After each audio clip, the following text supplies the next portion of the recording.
sini saya akan bahas yang pertama, itu pengertian pajak secara umum. Pajak adalah kontribusi wajib pada negara teruntuk oleh orang, pribadi, atau badan yang bersifat memaksa berdasarkan undang-undang dengan tidak mendapatkan imbalan secara langsung dan digunakan untuk keperluan negara bagi sebesar-besarnya kemakmuran rakyat. 4 fungsi pajak secara umum. Yang pertama, fungsi pajak anggaran. Pajak di sini adalah sumber pendapatan paling besar bagi negara. Pajak berfungsi untuk membiayai pengeluaran negara. Contohnya seperti membayar gaji pegawai. Yang kedua seperti membayar gaji tentara, membayar hutang pemerintahan, dan bisa juga membiayai pembangunan yang ada di Indonesia. Itu fungsi pajak anggaran. Sedangkan fungsi pajak mengatur, di sini pemerintahan bisa mengatur pertumbuhan ekonomi melalui kebijaksanaan pajak. Dengan fungsi ini, mengatur pajak bisa digunakan sebagai alat untuk mencapai tujuan. Contohnya, pungutan pajak bea masuk untuk menekan terjadinya impor. Yang ketiga yaitu fungsi stabilitas.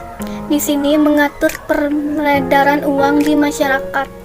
Pemungutan pajak yang efektif dan efisien sehingga inflasi bisa dikendalikan. Yang keempat yaitu fungsi pendapatan. Di sini untuk membiayai semua kepentingan umum dan membiayai pembangunan sehingga dapat membuka kesempatan kerja yang pada akhirnya akan dapat meningkatkan pendapatan masyarakat. Ini saya akan menjelaskan tentang asas-asas pemungutan pajak. Yang pertama yaitu asas domisili. Negara dalam asas ini berhak untuk mengenakan pajak atas seluruh penghasilan wajib pajak di wilayahnya, baik dalam negeri maupun dari luar negeri. Asas ini berlaku bagi wajib pajak dalam negeri. Yang kedua, yakni asas sumber negara. Dalam hal ini, negara berhak mengenakan pajak atas penghasilan yang bersumber di wilayahnya tanpa memperhatikan tempat tinggal wajib pajak. Yang ketiga, yakni asas kebangsaan. Pengenaan pajak dihubungkan dengan kebangsaan suatu negara. Kemudian, materi yang kedua kita akan membahas tentang jenis-jenis pemungutan pajak di Indonesia. Yang pertama yaitu ada self-assessment system. Self-assessment system adalah suatu sistem pemungutan yang memberi wewenang kepada pemerintah untuk menentukan besarnya pajak yang terhutang oleh wajib pajak. Yang kedua, ada official assessment system atau suatu sistem pemungutan pajak yang memberi wewenang kepada wajib pajak untuk menentukan sendiri besaran pajak yang terhutang. Yang ketiga, yaitu withholding system, yakni suatu sistem pemungutan pajak yang memberi wewenang kepada pihak ketiga, bukan pemerintah dan bukan wajib pajak yang bersangkutan untuk menentukan besarnya pajak yang terhutang oleh wajib pajak. Cara pemungutan pajak, stasa pajak. 1. Stasa nyata. Stasa nyata adalah suatu pengenaan pajak yang dilakukan berdasarkan objek atau penghasilan yang nyata. Pemungutan ini dilakukan pada akhir tahun setelah penghasilan sesungguhnya diketahui. Pajak ini lebih realistis, tapi baru dikenakan pada akhir periode. 2. Stasa anggapan. Stasa anggapan adalah suatu pengenaan pajak dilakukan berdasarkan anggapan yang diatur dalam undang-undang. Stasa ini tidak menunggu pada akhir tahun dan tidak berdasarkan penghasilan yang sesungguhnya. 3. Stasa campuran. Stasa campuran adalah kombinasi dari stasa nyata dan stasa anggapan.